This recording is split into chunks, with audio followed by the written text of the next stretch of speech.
আমরা এও দেখি রাজনীতিবিদরা সামনে এসে বড় বড় কথা বলে, কিন্তু ভিতরে ভিতরে তাদের ইন্টারনাল নেগোসিয়েশন চলে। আমরা এটাও দেখেছি যে রাজনীতিবিদদের ভিতরে বাইরে এসে একে নিয়ে অনেক বড় কথা, এর বিরুদ্ধে অনেক বড় কথা বলে, কিন্তু ভিতরে ভিতরে একসাথে ব্যবসা প্রতিষ্ঠান চালায়। তো আমাদের এই অল্প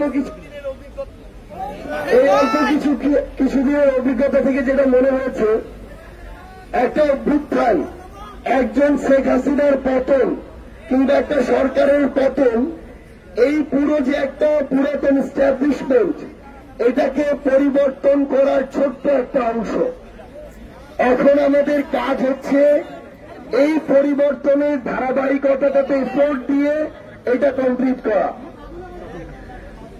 আমাদের এই যে লড়াইটা, এই লড়াইটাতে যদি আমরা একটু স্লো হয়ে যাই কখনো, তখন আমরা দেখি পুরাতন যারা ছিল এস্টাবলিশমেন্ট, তারা একসাথে ঐক্যবদ্ধভাবে ভাগ বাটোয়ারার পার্সেন্টেজটা শুধু চেঞ্জ করে। আগে ছিল ধরেন 70-30, এখন হয়ে গেছে 30-70, কিন্তু আগের মতোই সবকিছু চলে। চাঁদাবাজি চলে, সিন্ডিকেট চলে, দখলদারিত্ব চলে, মাদকের ব্যবসা চলে, কালো টাকার বিশাল বড় বিজনেস চলে।